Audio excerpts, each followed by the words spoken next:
Bab 1358, Aku Tidak Akan Menyerah. Selama Valentino hidup, dia belum pernah diperlakukan seperti itu oleh wanita manapun. Bahkan Angel pun tidak akan bersikap seperti Amelia yang sangat manja. Hari ini, Amelia nampaknya telah mengubah batasannya. Sebelumnya sikap Amelia jauh lebih masuk akal. Apapun yang Valentino ucapkan, dia masih mau dengar. Namun kali ini, dia langsung memilah penolakan Valentino, tidak semuanya mau dia dengar. Valentino saat ini hanya bisa menghela napas, kemudian berkata, "Sampai kapanpun, aku bukanlah milikmu, tapi aku mau menjadi milikmu." Amelia lagi-lagi mengungkapkan perasaannya dengan berani. Valentino terdiam sejenak, tidak tahu harus menjawab apa. "Permisi, mau pesan minum apa?" Seorang pelayan datang menghampiri, diam-diam menghilangkan kecanggungan di antara mereka. "2 gelas cappuccino, gulanya yang banyak ya, terima kasih." Amelia mewakili Valentino untuk memesan minuman. "Aku suka rasa kopi alami." Valentino mengingatkan dengan suara pelan. "Cobalah rasa cappuccino yang manis sesekali." "Sudah itu saja, terima kasih." Amelia sama sekali tidak mendengarkan penjelasan Valentino dan langsung menyuruh pelayan itu untuk pergi. "Apa yang ingin kakekmu beritahu padaku?" tanya Valentino. "Kakek bilang kamu tidak perlu khawatir dengan keluarga Arden. Dia akan menyuruh ayahku untuk membantumu. Sebenarnya, ini semua berkat aku.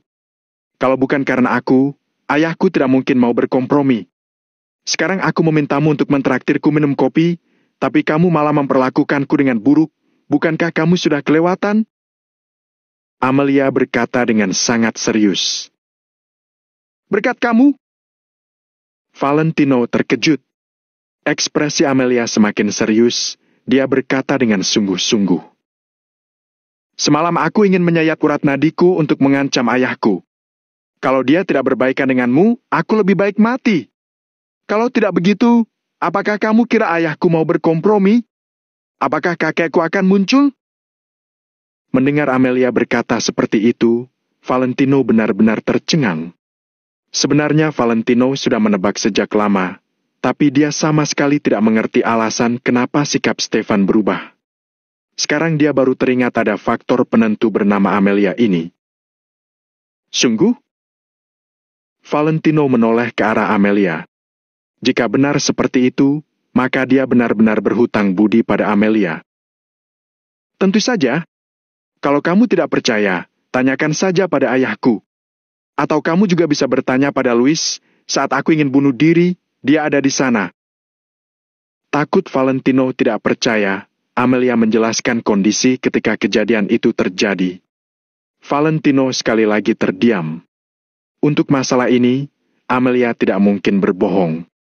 Sepertinya, Amelia memang membantu banyak untuk masalah ini. Demi keamanan Amelia, Stefan akhirnya mau tidak mau berkompromi. "Terima kasih." Valentino dengan tulus mengucapkan terima kasih pada Amelia. Amelia malah menyipitkan matanya, lalu berkata, "Aku sudah bilang sebelumnya, aku lebih banyak membantumu jika dibandingkan dengan Angel. Kenapa kamu tidak memberiku kesempatan? Aku ini anak kesayangan keluarga Arden. Kalau kita bersama, kita akan menjadi pasangan yang tangguh. Mulai saat ini, keluarga Arden bisa menjadi pegangan untukmu di kota makmur. Bahkan jika kamu menginginkan setengah negara Nagon, hal itu mungkin saja terjadi." Intinya, menurut Amelia, wanita yang berasal dari keluarga kecil seperti Angel pasti tidak sebanding dengan dirinya. Angel bisa bersikap sesukanya di hadapan Valentino, tapi di hadapan orang lain, dia sama sekali bukan apa-apa. Itu hal yang berbeda, jangan disamakan. Valentino sekali lagi menarik lengannya, tapi kali ini ditarik secara langsung. Ketika Valentino menarik tangannya, Amelia tiba-tiba merasa hampa. Kenapa berbeda? Hanya aku yang bisa membantumu mencapai puncak kejayaan. Dia sama sekali tidak melakukan apapun untukmu. Bukan aku meremehkan dia, tapi inilah kenyataannya. Dia tidak sepadan denganmu. Selain itu, dia hanya bisa menghambatmu. Ekspresi Amelia sangat serius. Kalau kamu berkata seperti itu lagi, maka kita tidak perlu melanjutkan pembicaraan kita hari ini. Aku mengucap syukur atas apa yang sudah kamu lakukan, tapi aku tidak ingin ada orang yang mengatai Angel. Valentino juga menjawab dengan serius. Amelia hanya tahu bahwa Valentino ingin mencapai puncak, tapi dia tidak tahu alasan kenapa Valentino menginginkan hal itu. Kenapa kamu begitu keras kepala? Tatapan Amelia penuh dengan amarah. Ini bukan tentang keras kepala, tapi tentang tanggung jawab. Valentino berkata dengan santai. Dia adalah istriku. Dia tidak melakukan kesalahan apapun selama lebih dari 3 tahun. Dia bahkan pernah menyelamatkan hidupku. Jadi, karena kamu tidak tahu apa yang sudah kami berdua alami, lebih baik jangan asal menilai. Amelia seolah ingin menjawab, tapi dia tidak bisa mengatakan apa-apa. Silakan kopinya. Pelayan sekali lagi datang menghampiri mereka dan memecah kecanggungan di antara mereka. Terima kasih. Amelia mengambil dan mengaduk kopinya. Kopi yang biasanya paling dia sukai, saat ini menjadi sulit untuk diminum. Namun, dia masih menghela napas lega di dalam hatinya. Setelah selesai melakukan urusan di sini, apakah kamu ingin meninggalkan kota makmur? Amelia tiba-tiba bertanya. Ya, besok lusa aku akan pergi. Valentino menjawab dengan jujur. Oh. Amelia mengangguk, lalu mendongak dan berkata lagi. Kalau begitu, bawa aku bersamamu. Untuk apa? Valentino sedikit mengernyit. Tentu untuk pergi berlibur. Bukankah pemandangan kota Neo sangat indah? Perkataan Amelia cukup masuk akal. Pergi sendiri saja. Masih banyak urusan yang harus aku lakukan, jadi sepertinya tidak bisa membawamu jalan-jalan. Valentino langsung menolak. Amelia mengetuk-ngetuk gelas kopinya sambil bergumam. Ya sudah. Setelah mereka berdua selesai minum kopi, Valentino ingin kembali. Amelia sebenarnya masih ingin berkeliling, tapi langsung ditolak oleh Valentino. Tidak tahu apakah Amelia tidak menyadari atau sengaja tidak menyadari, padahal sikap Valentino sudah sangat jelas, tapi Amelia masih saja seperti biasanya, terus menggandeng lengan Valentino ketika berjalan. Valentino tidak bisa menepisnya, jadi hanya bisa membiarkannya. Setelah mengantar Amelia ke mobil dan melihatnya pergi, Valentino baru merasa lega. Setelah kembali ke hotel, Valentino bersih-bersih dan langsung tertidur. Besok adalah hari terakhir Valentino berada di kota makmur. Besok lusa Valentino akhirnya bisa kembali ke kota Neo. Semakin dipikirkan, Valentino merasa semakin tidak sabar. Amelia mengendarai mobilnya di jalan dengan kecepatan tinggi. Lagu yang memekakan telinga terdengar dari dalam mobil sampai keluar. Irama musik DJ yang menghentak membuat Amelia tampak dalam suasana hati yang baik. Namun, mata Amelia sebenarnya memerah. Tidak peduli seberapa banyak yang aku lakukan dan siapa aku, apakah tetap tidak bisa mengubah perasaanmu terhadap Angel? Kamu tidak tahu, kalau kita benar-benar bersama, aku pasti membantumu lebih dari ini. Aku jauh lebih cocok daripada dia. Amelia mengendarai mobilnya sambil bergumam pada dirinya sendiri. Intinya, aku tidak akan menyerah. Karena tidak bisa meyakinkanmu, maka aku harus meyakinkan dia. Hanya aku yang bisa memberi bantuan yang kamu mau. Amelia sekali lagi menyemangati dirinya sendiri, lalu pergi ke kediaman keluarga Arden. Bab 1359, Siapa Angel? Pada saat yang sama, di kediaman keluarga Yuanda. Ketika Hanaga sedang membolak-balik buku di ruang baca, dia dipanggil oleh Tuan Besar Yuanda. Apakah Valentino itu benar-benar menaklukkan keluarga Arden? Ketika Hanaga tiba, Tuan Besar Yuanda langsung menanyakan pertanyaan tersebut. Benar. Bocah itu bisa dibilang hebat juga. Akhirnya keluarga Wijaya menghasilkan keturunan yang layak. Jawab Hanaga dengan nada tenang. Ternyata benar ya. Biasanya keturunan keluarga Wijaya kalau tidak berguna, ya cepat mati. Semua hal bisa berubah. Keturunan keluarga Wijaya yang ketiga ini akhirnya menghasilkan orang yang berguna. Tuan Besar Yuanda sedikit mengangguk. Ya, benar. Jawab Hanaga secara spontan. Apakah kamu ada ikut campur dalam masalah ini? Tuan Besar Yuanda bertanya sambil memeli daun teh di tangannya. Ya. Hanaga menjawab tanpa ragu. Gerakan Tuan Besar Yuanda terhenti sejenak, lalu mendongak dan menatap Hanaga. Dia tidak menyangka Hanaga menjawab secara terus terang. Bukankah sebelumnya aku sudah mengatakan kalau distrik komersial Reverso memang bencana yang ditinggalkan oleh keluarga Yuanda? Tentu saja kita boleh membantu. Tapi, bukankah saat itu aku juga mengatakan bahwa kamu tidak perlu ikut campur untuk urusan yang lainnya? Kenapa kamu malah membantu Valentino? Tuan Besar Yuanda meletakkan daun teh di tangannya ke dalam teko, kemudian perlahan menatap ke arah Hanaga. Awalnya tatapan Tuan Besar Yuanda tampak suram, tapi pada saat ini menjadi ganas. Aura yang begitu mencekam, datang menghampiri Hanaga seolah-olah ingin menelan Hanaga hidup-hidup. Seseorang seperti Tuan Besar Yuanda sudah menghabisi banyak sekali musuh, tidak tahu berapa banyak nyawa yang mati di tangannya.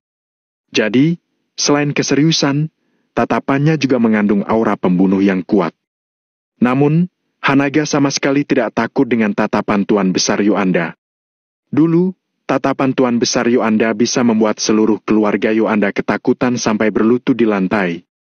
Akan tetapi, sekarang sudah berubah. Setelah melewati pengalaman militer selama 10 tahun, Hanaga bukan lagi anak generasi kedua umur 20 tahun yang hanya tahu bagaimana bersenang-senang. Dia juga sudah pernah bertarung di medan perang. Dia juga pernah membunuh banyak musuh. Jadi, Hanaga sama sekali tidak terpengaruh oleh hal semacam ini. Tuan Besar, aku sama sekali tidak membantunya. Ekspresi Hanaga tidak berubah. Tidak membantunya? Tatapan Tuan Besar Yuanda semakin dalam. Benar. Hanaga perlahan mengangguk, kemudian berkata, Aku memang bisa dibilang ikut campur, tapi aku hanya menengahi beberapa hal saja. Kalau ada hal besar yang terjadi di kota makmur, sebagai keluarga nomor 1 di kota makmur, keluarga Yuanda pasti juga akan terkena dampaknya. Jadi, kami tidak bisa membiarkannya begitu saja dan membuat masalah semakin besar. Hal ini bukan hanya tanggung jawab keluarga Arden, tapi tanggung jawabku juga. Sebagai perwira bintang 3, aku harus bisa memenuhi harapan yang besar ini. Sekali Hanaga berbicara, Tuan Besar Yuanda jadi tidak bisa berkata apa-apa. Benar. Sekalipun tanpa keluarga Yuanda, Hanaga adalah perwira bintang 3, jabatannya bisa dibilang cukup penting. Hanaga memang memiliki tanggung jawab untuk menjaga keamanan. Tuan Besar Yuanda sedikit menyipitkan matanya, menatap Hanaga dari atas sampai bawah. Sebagai mantan kepala keluarga, salah satu karakteristik Tuan Besar Yuanda adalah suka mengontrol kehidupan orang lain. Apalagi terhadap keturunan keluarga Yuanda, dia selalu ingin ikut campur dalam setiap urusan. Bahkan semua keturunan keluarga Yuanda harus mendengarkan arahan dari Tuan Besar Yuanda dan berada di bawah kendalinya. Keinginannya untuk mengontrol orang sangatlah kuat. Sekalipun Hanaga sudah memasuki umur dewasa, tapi menurut Tuan Besar Yuanda, dia masih seperti anak kecil. Namun, sekarang dia menyadari bahwa Hanaga tidak dapat dikontrol. Apakah Hanaga benar-benar sudah dewasa? Tuan Besar, Hanaga hanya melakukan sesuatu berdasarkan hati. Apakah yang aku lakukan itu salah? Hanaga perlahan mendongak dan bertanya sambil melihat ke arah Tuan Besar Yuanda. Tuan Besar Yuanda dan Hanaga saling bertatapan untuk beberapa saat, lalu Tuan Besar Yuanda perlahan-lahan mengalihkan pandangannya. Tuan Besar Yuanda saat ini menuangkan teh mendidih ke dalam teko dan melakukan proses pencucian teh yang pertama. Tidak, kamu tidak salah. Tuan Besar Yuanda berkata dengan datar. Sebagai teladan di kota makmur, keluarga Yuanda benar-benar harus maju dan menengahi masalah ini. Jadi aku menyuruh Lamerto untuk ke sana, memberitahu kedua belah pihak untuk belajar menerima dan tidak memperkeruh masalah. Adapun bagaimana kedua belah pihak membicarakannya, aku sama sekali tidak ikut campur.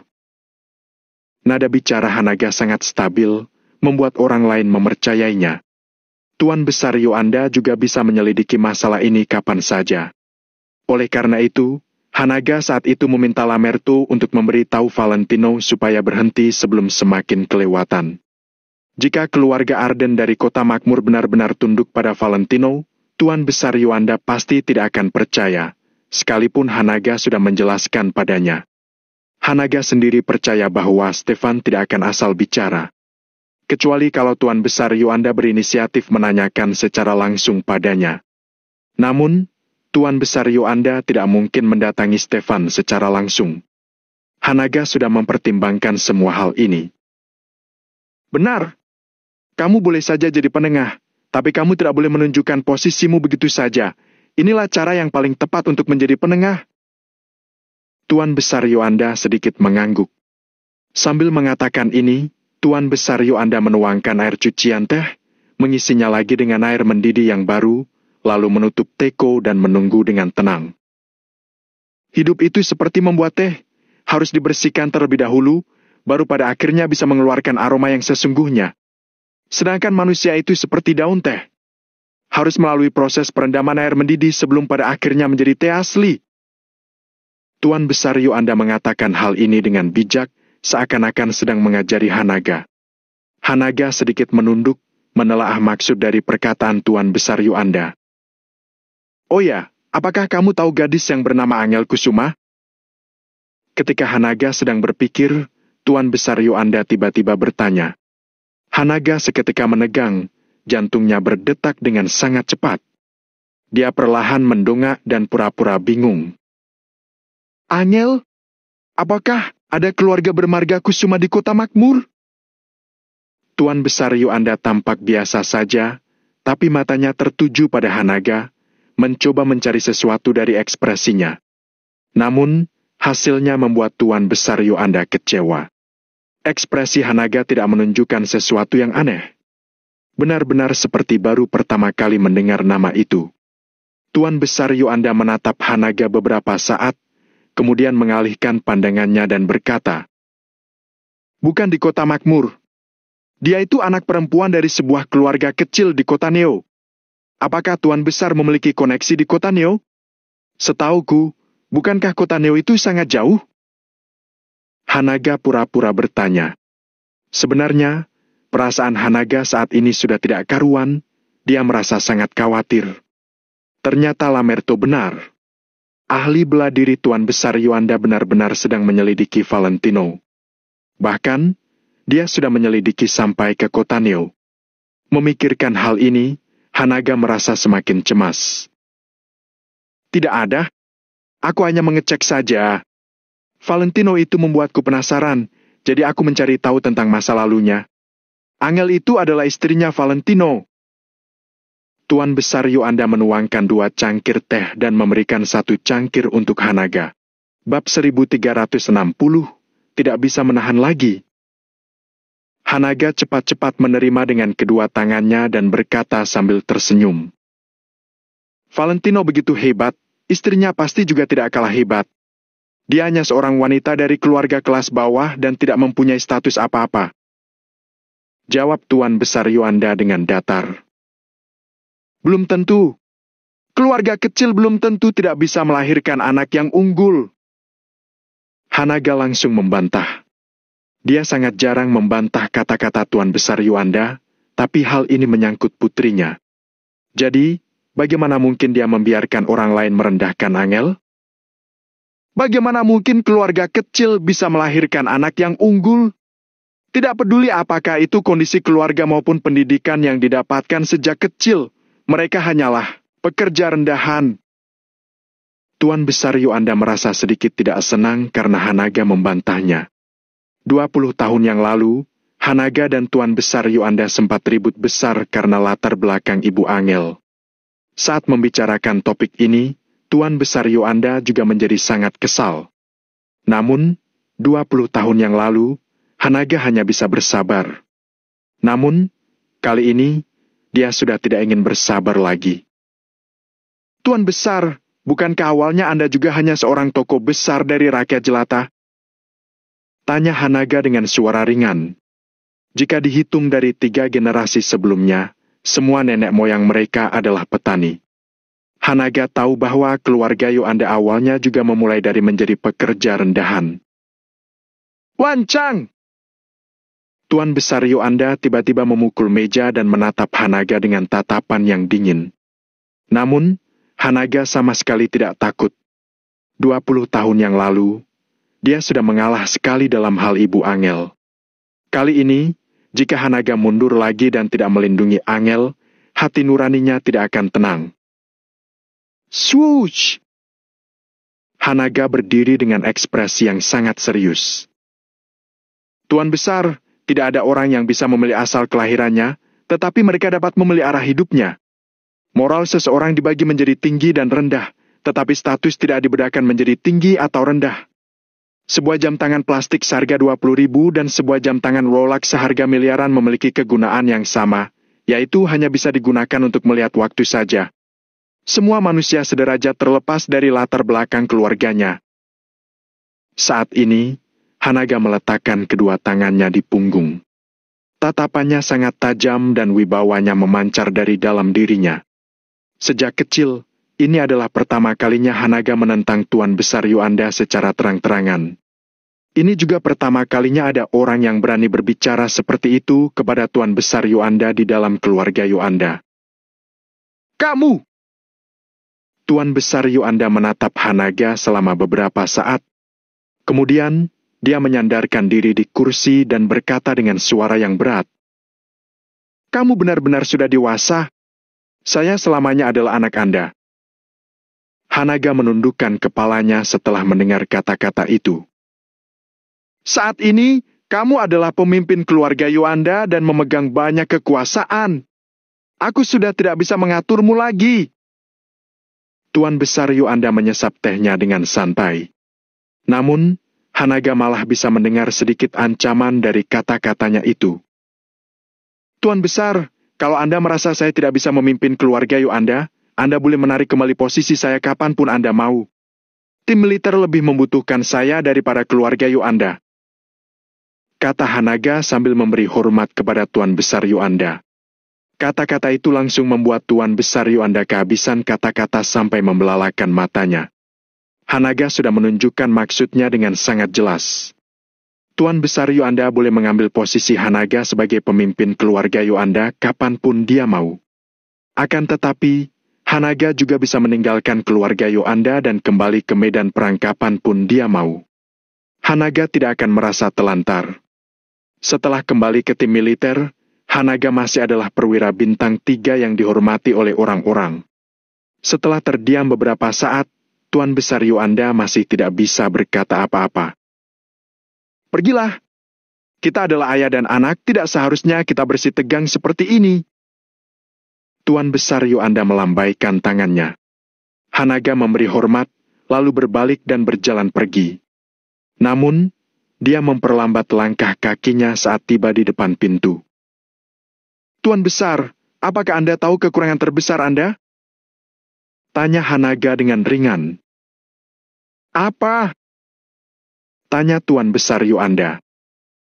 Anda terlalu suka mengendalikan kehidupan orang lain. Tapi, apakah Anda pernah berpikir bahwa kehidupan setiap orang berbeda dan setiap orang mempunyai jalan pilihannya masing-masing? Ada begitu banyak jalan menuju Roma. Jadi, bagaimana mungkin semua orang bisa memilih jalan yang sama? Selesai berbicara, Hanaga langsung berbalik dan menutup pintu kamar Tuan Besar Yuanda dengan ringan. Gerakan Tuan Besar Yuanda langsung menjadi kaku. Setelah beberapa saat, dia baru pelan-pelan meletakkan cangkir tehnya di atas meja. Apakah aku begitu? Tidak jelas apakah Tuan Besar Yuanda sedang bertanya atau sedang bergumam sendiri. Tuan Besar, Anda melakukan itu juga agar anak Anda bisa memiliki kehidupan yang lebih baik. Pria paruh baya yang bertubuh kekar itu kembali berjalan keluar dari kegelapan. Tapi, Hanaga juga tetap bisa hidup dengan baik tanpa mengikuti jalan yang aku atur untuknya. Tuan Besar Yuanda mendesah dan memandang ke lampu yang berada di atas kepalanya. Pria paruh baya itu tidak mengatakan apa-apa lagi. Hanaga, sejak dia lahir, aku sudah membuat sebuah bingkai untuknya. Aku menempatkan dia ke dalam bingkai itu dan ingin dia tumbuh sesuai dengan postur bingkai.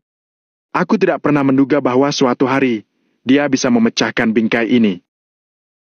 Mata Tuan Besar Yuanda penuh dengan emosi yang tidak bisa dijelaskan dengan kata-kata. Pria paruh baya itu masih tidak berbicara. Dia tahu kapan harus menutup mulutnya dan justru karena alasan ini, dia baru bisa tetap berada di sisi Tuan Besar Yuanda. Setelah beberapa saat, Tuan Besar Yuanda baru menyesap tehnya lagi, lalu bertanya, "Apakah kamu sudah mengamatinya tadi?" "Sudah." Dia terlihat seperti biasanya dan tidak ada keanehan lain. Tapi, saat Anda menyinggung tentang Angel, bola matanya sedikit mengecil. Pria paruh baya itu segera menjawab. Pengamatan pria paruh baya itu sangat tajam dan mengejutkan. "Periksalah terus. Jangan menghabiskan waktu di kota makmur lagi. Pusatkan semua fokus di kota Neo." Tuan Besar Yuanda memberi perintah setelah berpikir beberapa saat. "Baik." Pria paruh baya itu mengangguk dan mengiyakan. Keesokan harinya, distrik komersial Reverso yang sudah sepi selama 3 hari akhirnya kembali ramai seperti sebelumnya. Bisa dibilang lebih seperti menyambut kehidupan baru saja. Kemarin malam, semua penyewa sudah mendapat pengumuman untuk kembali bekerja. Jadi pagi ini, semua penyewa berkumpul di distrik komersial Reverso dan menunggu untuk membuka toko. Mereka tentu saja juga sudah mendengar kabar mengenai Valentino dan keluarga Arden.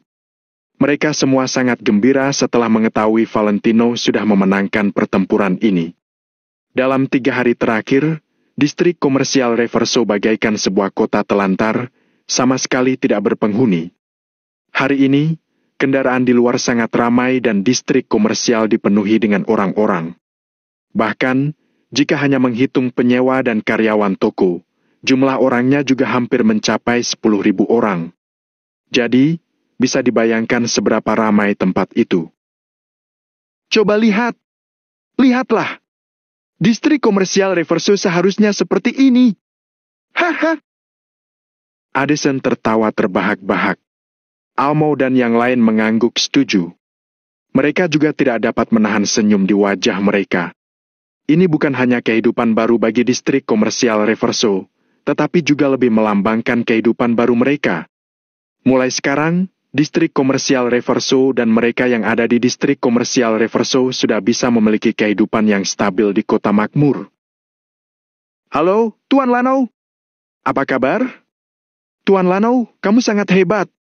Kamu bahkan dapat mengalahkan keluarga Arden." Haha. Penyewa-penyewa itu langsung menyapa dan tertawa terbahak-bahak setelah melihat Valentino. "Apakah subsidi yang kalian terima sudah sesuai?" Valentino lebih memperhatikan masalah ini. "Tentu saja. Sangat sesuai. Punyaku juga sudah sesuai. Tokoku kecil, tapi aku malah menerima subsidi seperti toko menengah. Terima kasih, Tuan Lanau." Dalam sekejap, semua orang menjawab dengan serempak. Bab 1361, membeludak. "Baguslah." Valentino tersenyum, lalu menunjuk ke arah beberapa toko di kejauhan. Ada tanda segel yang menempel di depan pintu belasan toko itu. "Apakah kalian sudah melihat segelan itu?" tanya Valentino sambil tersenyum. "Iya." Ada banyak orang yang serentak berseru. "Robek kertas-kertas itu!" teriak Valentino. "Baik. Ayo. Robek! Srek! Srek! Srek!"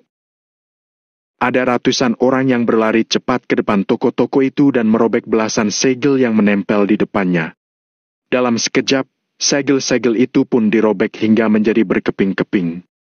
Dari semua orang yang ada di kota makmur, mungkin hanya Valentino yang berani langsung menyobek segel penutupan toko. Srek! Srek!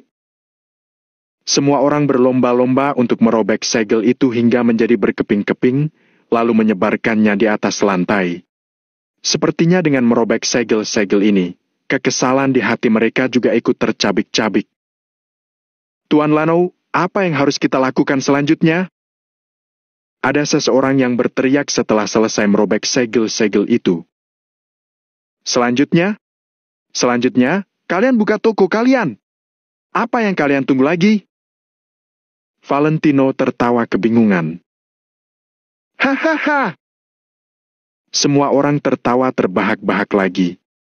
Kemudian, mereka pergi ke toko mereka masing-masing dan membuka pintunya. Addison dan yang lain merasa terharu lagi. Direktur Addison, sejujurnya kita semua juga termasuk setengah pengusaha. Aku sudah berkecimpung di dunia bisnis selama bertahun-tahun dan tidak pernah melihat hubungan yang begitu baik antara penyewa dan tuan tanah. Diko mendesah dengan penuh perasaan.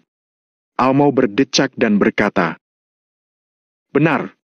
Itu semua karena Tuan Lano sangat murah hati terhadap mereka. Tuan Lano, kita sudah tidak membuka toko selama 3 hari. Bagaimana kalau pelanggan-pelanggan sudah pergi ke tempat lain untuk berbelanja? Lagi-lagi ada orang yang berteriak. Kalian tidak perlu khawatir. Bereskan toko kalian dengan baik, pelanggan-pelanggan akan segera datang. Valentino melambaikan tangannya dan langsung masuk ke dalam distrik komersial Reverso.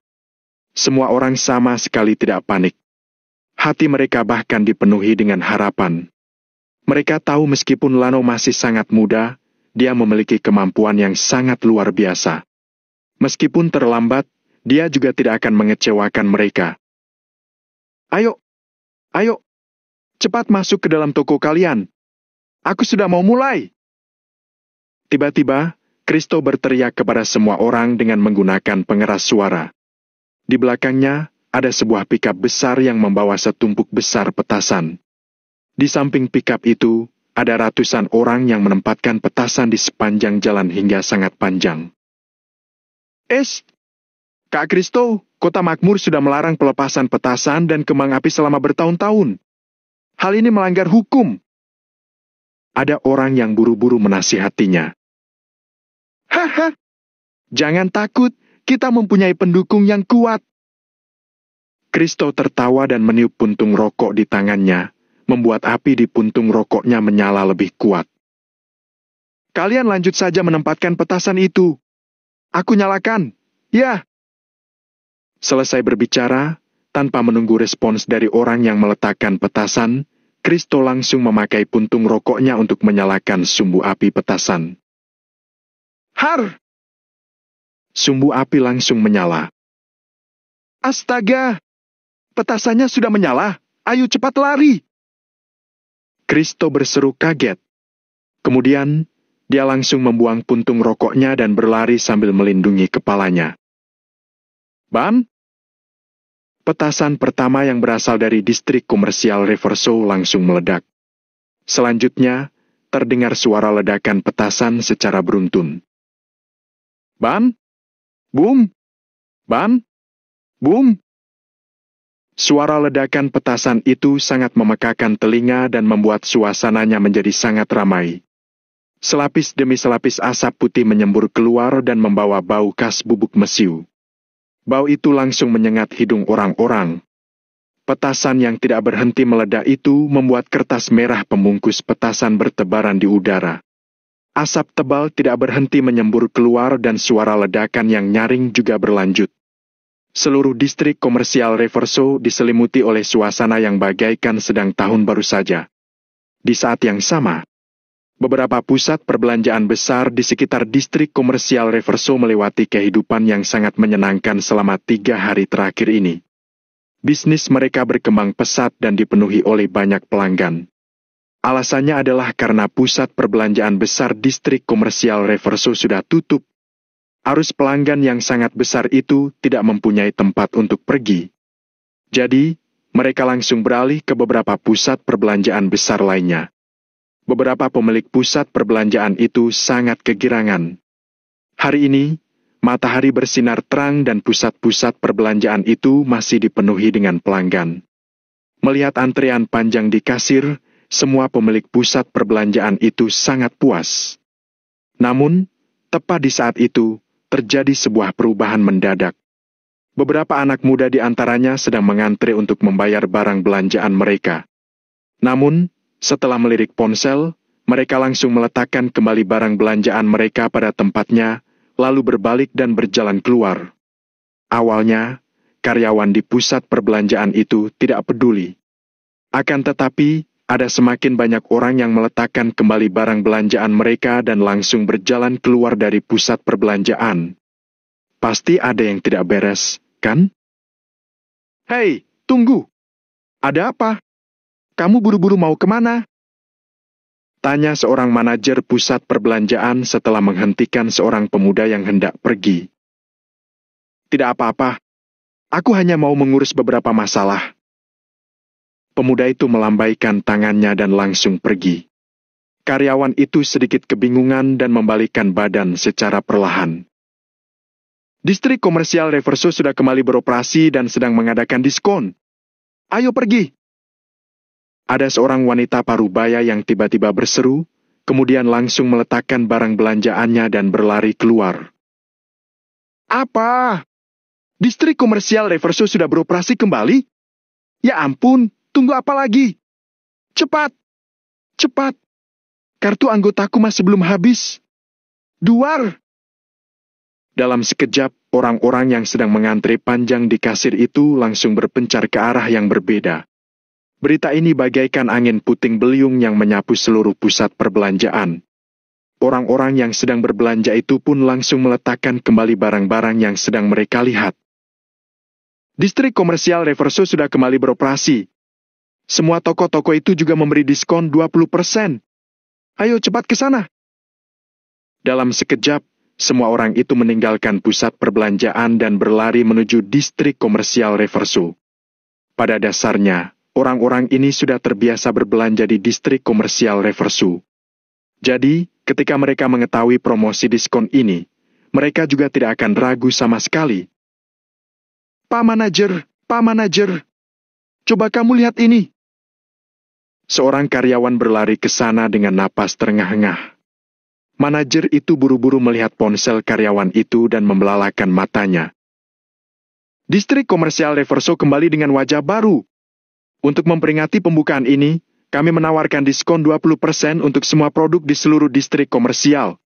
Orang yang berbelanja akan mendapatkan 1 tiket masuk. Tiket masuk ini dapat digunakan untuk berpartisipasi dalam karnaval terbuka di distrik komersial Reverso pada jam 8 malam. Semua minuman dan alkohol yang ada di karnaval dapat dinikmati secara cuma-cuma. Anda juga akan mendapatkan sebuah hadiah istimewa dan ikut serta dalam acara hujan angpau. Ya, Tuhan, apakah distrik komersial Reverso sudah gila? Manajer itu langsung tercengang. Pak Manajer, Bos Lano ini sangat hebat. Dengar-dengar, kerugian untuk acara diskon 20% para pedagang itu akan ditanggung oleh distrik komersial Reverso. Karyawan itu berkata dengan suara pelan. Ya, Tuhan, ada hujan angpau. Tidak bisa, aku juga harus pergi. Manajer itu juga tidak bisa duduk tenang. Dalam waktu kurang dari 5 menit, pusat perbelanjaan yang ramai itu tiba-tiba menjadi sangat sepi. Situasi seperti ini juga terjadi di beberapa pusat perbelanjaan lainnya. Pengaruh distrik komersial Reverso benar-benar sangat besar. Di bawah pimpinan Valentino, pengaruh ini bahkan menjadi lebih menakutkan lagi. Di saat yang bersamaan, seluruh media dan berita utama di Kota Makmur sedang membantu distrik komersial Reverso memberitakan informasi ini. Pokoknya, selama orang-orang menjelajahi internet atau menonton televisi atau bahkan mendengarkan pengeras suara di jalan, mereka semua bisa mengetahui tentang berita ini.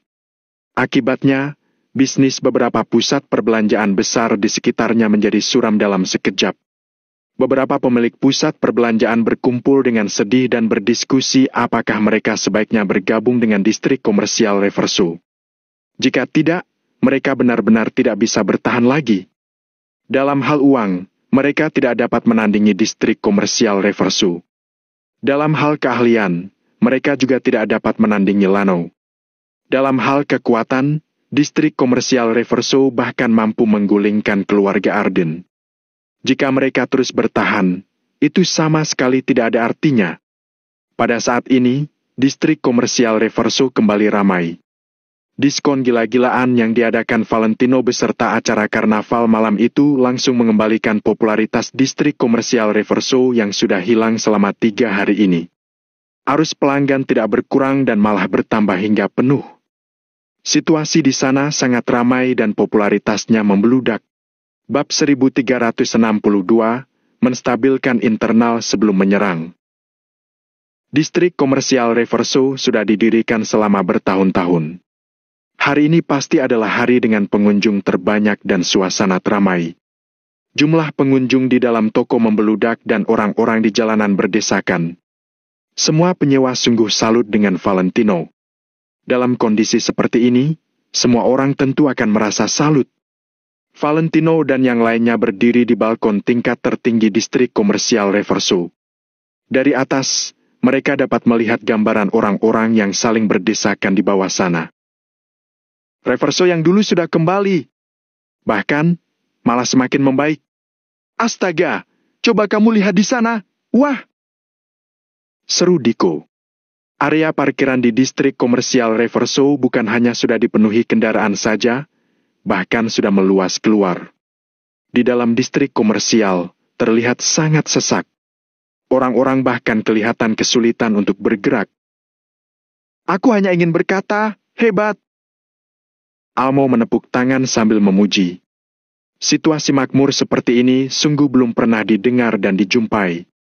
Hanya di bawah kendali Valentino saja, kepopuleran distrik komersial Reverso baru bisa berkembang hingga tahap mengerikan seperti ini. Distrik komersial masih agak kecil. Setelah aku pergi nanti, kalian pikirkan cara agar lahan di sana. Sudahlah, kalian langsung perluas area 1 kilometer keluar saja. Dengan adanya dukungan keluarga Arden, seharusnya tidak akan sulit untuk membeli lahan. Ucap Valentino sambil mengangkat lengan, menunjuk kejauhan yang sedang menunggu untuk dikembangkan. Tuan Lano, tenang saja. Kami pasti akan mengurus masalah ini dengan baik. Semua orang mengangguk dengan serentak. Distrik komersial Reverso memang sangat terkenal di kota makmur, nilainya juga sangat tinggi. Apalagi berdasarkan situasi perkembangan lahan di sekitar, kelak, nilai distrik komersial Reverso pasti akan semakin tinggi. Tidaklah salah apabila Valentino berniat mengembangkannya dengan besar-besaran. Jujur saja, aku awalnya masih merasa khawatir. Ketika berhenti operasional selama 3 hari, suasana hati para penyewa pasti tidaklah stabil. Dengan begitu, pelanggan juga banyak yang akan hilang. Diko kembali mendesah. Semua orang tidak berbicara. Sebelumnya, mereka juga memiliki kekhawatiran yang sama. Distrik komersial Reverso terkenal dengan distrik komersialnya, mereka bergerak di bidang ekonomi. Sementara, apabila ingin memiliki transaksi dan ekonomi yang lancar, pasti harus memiliki dukungan dari banyak sumber pelanggan baru. Dapat diketahui hal itu bukanlah kondisi yang bagus apabila setelah distrik komersial Reverso kembali beroperasional, tetapi sumber pelanggan baru sedikit. Kebanyakan dari pelanggan memiliki mentalitas kawanan. Toko yang populer hingga perlu mengantri akan mendatangkan banyak pelanggan. Pada saat itu, orang-orang melihat perkembangan distrik komersial Reverso sudah tidak optimis lagi, mereka pasti akan semakin jarang berkunjung ke tempat ini. Lalu kondisi ini akan terus berulang. Para penyewa pasti akan mengeluh dan tidak berminat untuk lanjut menyewa. Kalau hal itu benar-benar terjadi, distrik komersial Reverso sudah tidak jauh lagi dari kebangkrutan.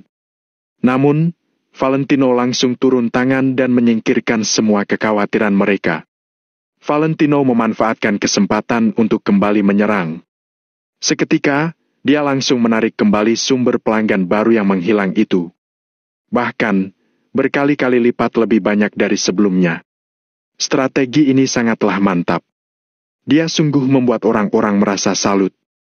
Oleh sebab itu, Valentino memang berusia paling muda di antara yang lainnya, tetapi kedudukannya tetap merupakan yang paling tinggi.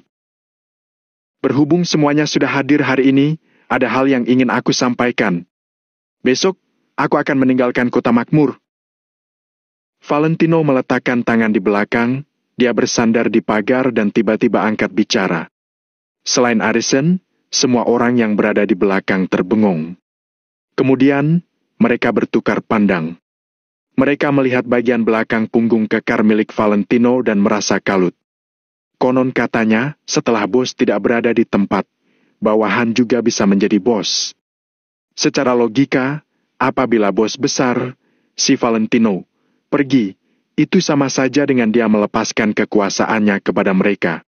Mereka seharusnya merasa gembira lantaran memiliki kekuasaan yang lebih besar lagi. Namun, setelah mengetahui Valentino beranjak pergi, semua orang malah tidak merasa gembira. Sebaliknya, mereka merasa tidak merelakannya. Tuan Lanau, Tuan ingin pergi kemana? Diko maju selangkah dan bertanya. Pulang ke kota Neo, ada urusan yang masih belum selesai ditangani.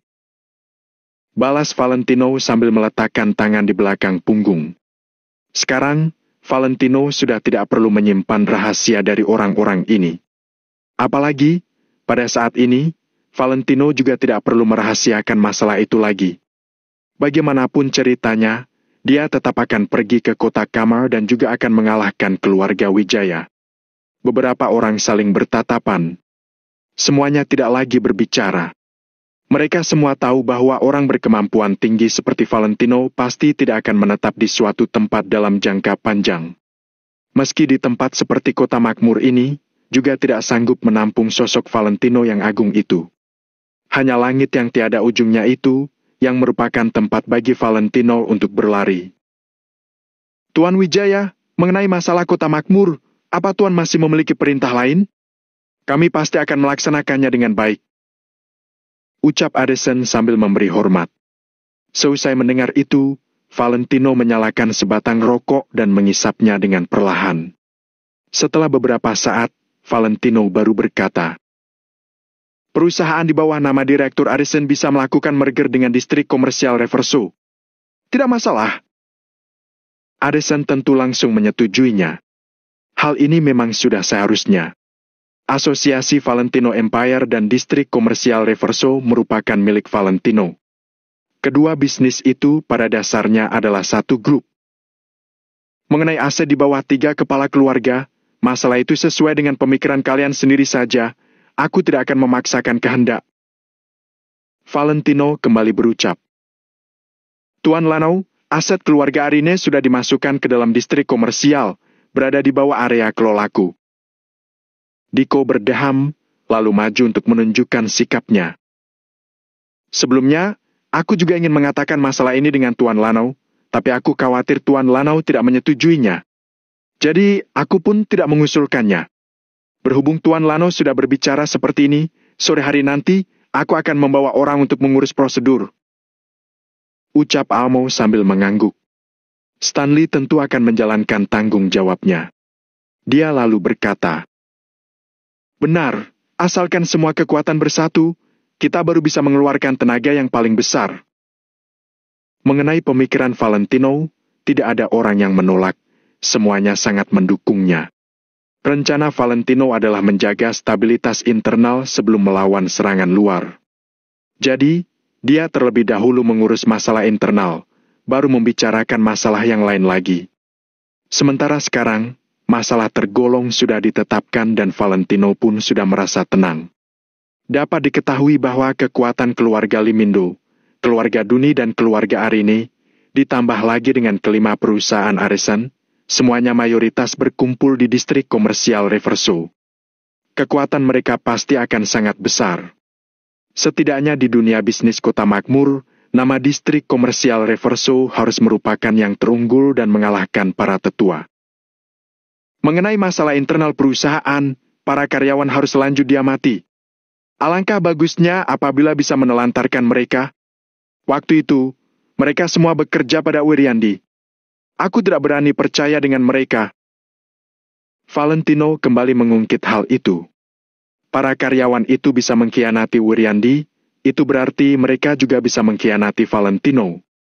Jadi, Valentino harus waspada. Meski akan salah target, Valentino juga tidak boleh melepaskan orang-orang itu. Jika tidak, besar kemungkinan karena setitik nila, rusak susu sebelanga. Mengenai masalah pekerjaan ini, mereka juga sedang menjalankannya. Jadi, semua orang serentak mengangguk. Mereka semuanya tahu bahwa sebelum kepergian Valentino, dia akan menyusun rencana terakhir. Oleh sebab itu, semua orang mendengar dengan sangat serius. Setelah masalah internal selesai ditangani, kalian baru boleh memikirkan masalah eksternal. Distrik komersial Reverso di dalam dunia bisnis Kota Makmur pasti harus berhubungan baik dengan Tuan Jackson dari cabang Kota Makmur. Mengenai perusahaan lain, kalian bisa mempertimbangkannya dengan baik. Selesai Valentino mengatakan masalah internal, dia kembali membahas rencana di luar masalah bisnis. Tenang saja, Tuan Lanau. Kamu selamanya adalah teman baikku, teman baik Jackson. Bab 1363, berpamitan. Selama distrik komersial Reverso adalah milik kamu, kita dari grup global dari cabang Kota Makmur pasti akan menjadi dukungan terkuat dan mitra kerja terandal bagi Reverso. Jackson juga maju selangkah. Dia tersenyum sambil menunjukkan sikapnya. Ucapan ini juga memberi peringatan terhadap Almau dan yang lainnya. Kami, grup global berhubungan baik dengan distrik komersial Reverso. Mereka tidak mengharapkan apapun, semuanya mereka lakukan hanya demi Valentino saja. Mereka juga melakukannya demi mencegah apabila Almau dan yang lainnya memiliki pemikiran lain. Tidak dipungkiri, ucapan Jackson itu memang bermanfaat. Almau dan beberapa orang lainnya mengangguk secara serentak tanda mereka sudah mengerti. Baik, kalau begitu, terima kasih, Tuan Jackson. Valentino tersenyum, lalu saling berpelukan dengan Jackson. Kamu sudah terlalu sungkan, bro. Jackson menjepit cerutu, lalu mengisapnya dengan perlahan. Selain grup global, distrik komersial Reverso, keluarga Arden dan keluarga Winsley, semuanya bisa berhubungan baik. Valentino merasa ragu sejenak, lalu mengutarakan rencananya. Dia ingin mempercayai Tuan Besar Arden dan juga Amelia sekali ini. Dengan adanya keberadaan dua orang itu, walaupun Stefan benar-benar memiliki niat lain, seharusnya juga tidak akan benar-benar beraksi. Jadi, keluarga Arden masih bisa dipercaya untuk saat ini. Ditambah lagi, dengan adanya sokongan keluarga Arden di Kota Makmur sebagai dasar, perkembangan distrik komersial Reverso tentu akan berjalan lancar. Iya, Tuan Lanau. Meski pada saat ini, anggota keluarga Winsley masih terus bersikap netral. Tapi, hubungan keluarga Winsley dan keluarga Arden masih tergolong bagus. Saat ini, keluarga Arden dan kami sudah menjadi teman. Kami juga akan berhubungan baik dengan keluarga Winsley. Aku juga sangat mengagumi sifat Tuan Besar Winsley. Almau mengangguk dengan wajah serius. Kekuatan luar yang memiliki hubungan akrab dengan mereka sebenarnya bisa dihitung hanya dengan satu tangan. 3 keluarga kecil, keluarga Limindo, keluarga Duni dan keluarga Arine, memang berada di dalam distrik komersial Reverso. Mengenai sisanya, hanya terdapat keluarga Winsley dan 3 keluarga besar saja. Saat ini, keluarga Winsley dan keluarga Arden juga sudah menjadi teman distrik komersial Reverso. Dalam Kota Makmur yang sebesar ini, kekuatan besar hanya tersisa keluarga Yuanda dan keluarga De Reyes dari Kota Makmur. Mengenai masalah keluarga De Reyes, mereka terlalu merendah. Aku sudah datang selama ini, tetapi aku masih belum pernah berhubungan dengan mereka. Jadi, kita jangan berkomentar dan jangan pergi menyinggungnya. Terakhir, kita bahas mengenai keluarga Yuanda. Reverso boleh berkembang dan boleh membeli lahan untuk memperluas area. Tapi, ingat, kalian tidak boleh menyentuh keluarga Yuanda sedikit pun. Ingat, aku bilang tidak boleh menyentuh mereka sedikit pun. Mereka adalah kekuatan yang sangat besar. Siapapun akan mati apabila menyentuhnya. Jadi, apabila terjadi persaingan di antara kedua belah pihak, kalian pun harus mundur dan mengalah terhadap keluarga Yuanda. Apa kalian mengerti? Mengenai masalah ini, Valentino mengatakannya dengan sangat amat serius. Bukannya Valentino merasa takut, melainkan siapapun harus menjadi pecundang apabila berhadapan dengan keluarga Yoanda di kota makmur. Keluarga Yoanda adalah seekor harimau yang sedang tertidur. Semuanya akan baik-baik saja apabila tidak membangunkannya. Apabila dia dibangunkan, jangankan distrik komersial Reverso, sepertinya siapapun tidak akan bisa menghalangi cakar tajamnya. Pada saat itu, semua kekuatan aliansi distrik komersial Reverso hanyalah seekor semut di mata keluarga Yoanda. Jadi, jangan sampai mereka menyentuh keluarga Yoanda. Ketika mendengar Valentino berbicara seperti ini, Almau dan yang lainnya masih merasa sedikit bingung.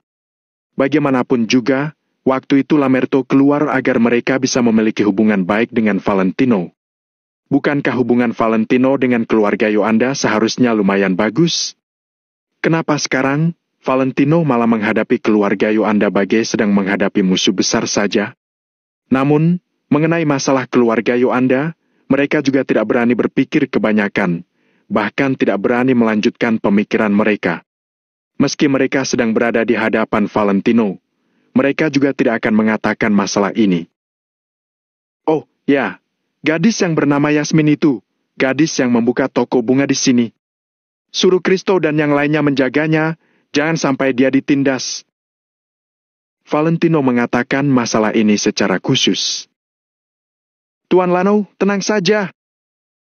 Stanley segera mengangguk. Tuan Lano, kami akan mengingat semua hal yang Anda katakan. Almau mengepalkan kedua tangan untuk memberi hormat, nada bicaranya juga sangat serius. Orang lain juga menunjukkan sikap mereka. Semua ucapan Valentino diperlakukan bagai dekret saja. Valentino mengangguk dan tidak berbicara panjang lebar lagi. Dia perlahan memegang pagar dan melihat pemandangan di luar sana. Dari ketinggian gedung yang hampir mencapai 100 meter, mereka dapat melihat distrik komersial Reverso dengan utuh ketika memandang ke bawah. Pancaran sinar matahari sedikit menusuk mata, tetapi mendatangkan kehangatan bagi orang-orang. Orang di bawah hilir mudik dan berdesak-desakan, semuanya terlihat bagai semut saja.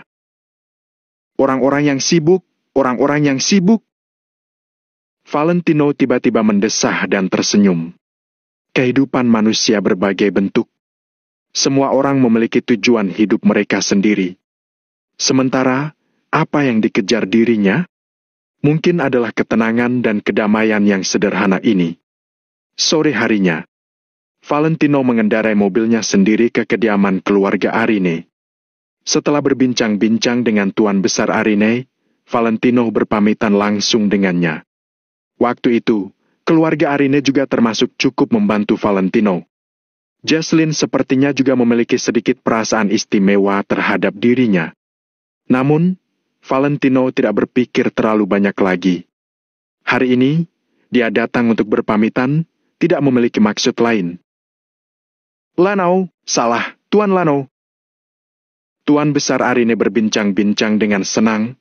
Dia keceplosan saat memanggil Valentino, alhasil, dia segera mengubah panggilannya. Tuan Besar Arine, Anda adalah senior, Anda bisa memanggil saya Valentino. Valentino tersenyum sambil mengangguk. Baik, baik. Valentino, ketika kepikiran waktu dulu, kamu datang meminta bantuan dari keluarga Arine. Aku bahkan juga mengancammu untuk bersama dengan Jocelyn. Kamu jangan merasa keberatan ya. Tuan Besar Arine tersenyum lebar. Nada bicaranya terdengar sedikit tidak enak hati. Dulu, Tuan Besar Arine tidak akan meremehkan Valentino, tapi juga tidak akan terlalu mementingkannya. Namun, Valentino yang sekarang sudah memiliki status yang tinggi, status yang bahkan tidak bisa dijangkau. Hal ini membuat Tuan Besar Arine spontan mengungkapkan perasaannya. Tuan Besar Arine sudah terlalu sungkan. Sudah sangat tidak mudah bagi Tuan Besar Arine yang bersedia untuk memberikan bantuan. Valentino teringat masa lalu, dia juga tak tahan untuk tertawa. Waktu itu, Valentino memiliki antusias tinggi dengan datang ke kota makmur. Ambisinya memang terlalu besar. Ketika kepikiran dengan waktu itu, dia hanya memiliki arisan yang memiliki 5 perusahaan dan sebuah grup global dari cabang kota makmur. Kekuatan ini memang tidaklah kecil, tetapi kekuatan itu hanyalah secuil apabila dibandingkan dengan kota makmur. Mereka bagai sebongkah batu kecil yang jatuh ke dalam danau kota makmur.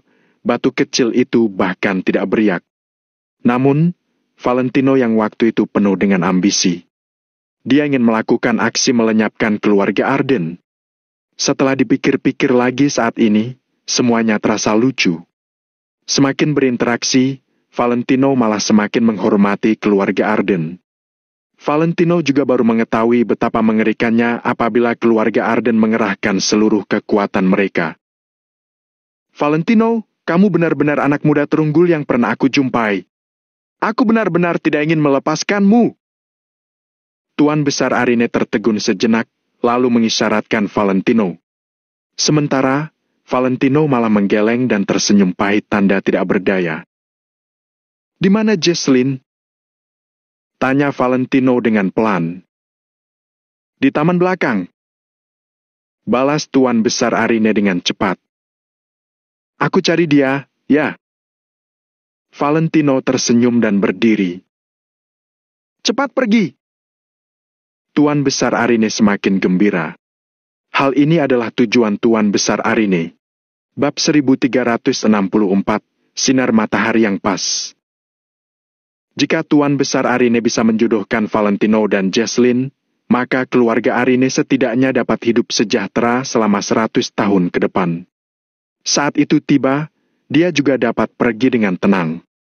Saat ini, di taman belakang keluarga Arine. Di sini terdapat pohon-pohon yang hijau sepanjang tahun, serta bunga-bunga yang tidak takut akan cuaca. Seorang wanita tinggi bermantel krem sedang berdiri dan menikmati diri di antara bunga-bunga, sesekali berhenti untuk mencium bunga tersebut. Atau mengeluarkan ponsel untuk mengambil swafoto dengan latar belakang yang indah dengan santai. Kebahagiaan membuat pipinya tersipu merah, yang membuat orang enggan mengalihkan pandangan darinya. Wangi bunga yang bercampur dengan wangi lembut wanita itu membuat orang semakin segan untuk pergi. Mengapa kamu begitu santai dan riang? Valentino tersenyum dan berjalan mendekat dengan kedua tangan di belakang. Ah! Lano! Jesslyn terdiam sejenak, lalu tiba-tiba berdiri dan memandang Valentino dengan penuh kejutan. Ponsel yang ada di tangannya dipegang dengan canggung, antara ingin dimasukkan ke saku atau dipegang. Terlihat sedikit memalukan. Bunga jenis ini menyukai sinar matahari, jadi harus sering berjemur matahari. Valentino tersenyum tipis, lalu memindahkan 2 pot bunga dari tempat teduh ke tempat yang cerah. Bunga yang dari awal sudah mekar dengan sempurna terlihat semakin indah dan berwarna di bawah sinar matahari. Benar. Jesslyn sedang meremas kedua tangannya dan terus mengangguk bak anak ayam yang sedang mematuk beras. Yang ini sebaiknya tidak berjemur matahari lebih dari 4 jam per harinya. Berikan dia sedikit waktu untuk berfotosintesis. Valentino memegang beberapa pot bunga yang ada di belakangnya dan berkata sambil tersenyum. Keturunan keluarga Wijaya harus terpelajar dan berpengetahuan luas sejak kecil. Mereka juga setidaknya harus tahu sedikit tentang segala bidang. Namun, tidak ada yang pernah mengajarkan tentang cara budidaya bunga. Akan tetapi, Caroline, si pengikut kecilnya itu, membagikan banyak ilmu soal budidaya bunga kepada Valentino. Aku sudah mengingatnya. Jesslyn mengangguk dengan manis. Sinar matahari pada sore hari terasa begitu hangat hingga membuat orang merasa malas. Valentino dan Jesslyn yang berada di antara bunga dan dedaunan hijau terlihat seperti sebuah lukisan. Apa sekarang aku masih boleh memanggil namamu? Jesslyn terdiam sejenak dan memecahkan keheningan di antara keduanya. Tentu saja boleh, kita ini teman. Baik dulu, sekarang, dan ke depannya. Valentino menunduk dan memainkan bunga yang ada di dalam pot. Baik, Lano, apa kamu sudah mau pergi? Tanya Jesslyn dengan suara kecil. Saat menanyakan hal ini, Jesslyn terus melirik untuk melihat raut wajah Valentino dengan sangat hati-hati. Seolah seperti remaja-remaja pada masa muda yang merasa malu saat saling bertukar surat. Valentino terdiam sejenak, lalu mengangguk dan berkata, "Ya, aku sudah harus pergi." "Kapan?" tanya Jesslyn secara tidak sadar. "Besok." Valentino mencium aroma bunga, lalu berdiri secara perlahan dan menepuk-nepuk bajunya. Memang benar bahwa Valentino adalah pria yang sulit diraih oleh para wanita. "Besok, ya?" Terlihat jelas bahwa Jesslyn sedikit kecewa. "Kita ini teman, jadi tidak boleh pergi tanpa berpamitan." Jelas Valentino sambil tersenyum. "Ya." Jesslyn mengangguk, ada sesuatu di benaknya, tapi dia tidak berani berharap terlalu tinggi. Sebagai seorang wanita, perasaan spesial Amelia terhadap Valentino dapat terlihat dengan jelas olehnya. Bahkan wanita sesempurna Amelia saja tidak dapat memasuki hati Valentino, apalagi dirinya sendiri. Jadi, bahkan jika Jesslyn sedih, dia tetap harus menerima kenyataan tersebut. "Apa kamu bisa memeluk?" "Ah, tidak apa-apa, bunga ini benar-benar indah." Gumam Jesslyn yang kemudian menutup mulutnya dan mengalihkan topik pembicaraan tersebut. Tubuh Valentino bergerak sedikit, lalu ragu sejenak. Pada akhirnya, dia tetap berjalan ke arah Jesslyn. Jika dibandingkan dengan Amelia, permintaan Jesslyn ini tidak termasuk besar. Jadi, mari sesekali bertindak melawan prinsip. Jesslyn menggeliatkan kedua tangannya dan berdiri diam di tempat sambil menunduk sedikit. Tiba-tiba, dia merasakan Valentino berjalan ke arahnya. Saat Jesslyn mendongak, dia langsung dipeluk oleh sepasang lengan yang besar dan kuat.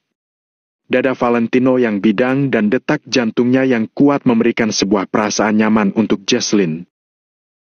"Perasaan ini benar-benar nyaman," gumam Jesslyn. Jika memungkinkan, Jesslyn berharap waktu dapat berhenti, agar dia dapat tetap di dalam pelukan nyaman ini selama beberapa saat. Di taman, keduanya saling berpelukan menikmati waktu sebelum mereka berpisah. "Lano, terima kasih. Aku sudah puas." Setelah hampir 20 detik, Jesslyn baru berinisiatif untuk bergerak dan melepaskan diri dari pelukan Valentino secara perlahan. Jesslyn tidak berani berharap terlalu banyak. Jesslyn sudah cukup tersanjung bisa mendapatkan sebuah pelukan dari Valentino. "Terima kasih atas usaha awalmu. Selama aku ada, keluarga Arine pasti akan aman dan sentosa." Valentino juga membuat janji di hadapan Jesslyn. "Baik, aku mengerti." Jesslyn mengangguk pelan. Valentino mengusap ujung hidungnya dan bergurau kecil. "Saat kamu menikah, aku akan meminum anggur pernikahanmu." Saat mendengar ini, Jesslyn langsung mendongak dan memandang Valentino dengan pandangan rumit. Pada akhirnya, Jesslyn tidak mengatakan apapun dan hanya mengangguk pelan. Keluarga Winsley di kota makmur. Sebuah papan catur terletak di sebuah halaman kecil. Valentino dan Tuan Besar Winsley duduk saling berhadapan bermain catur. Sebagai kepala keluarga saat ini, Juandi justru berperan sebagai pelayan di samping mereka, menuangkan keduanya teh. Angin berhembus lembut, sinar matahari pas, cuacanya tidak hangat maupun kering. "Hak!" Tuan Besar Winsley meletakkan satu buah catur hitam sambil tersenyum. "Valentino, aku tidak menyangka kamu akan datang." Tuan Besar Winsley menghela napas. Saat mereka bermain catur untuk pertama kalinya, pemuda berumur 20-an tahun di hadapannya ini masih tidak dikenal di kota makmur.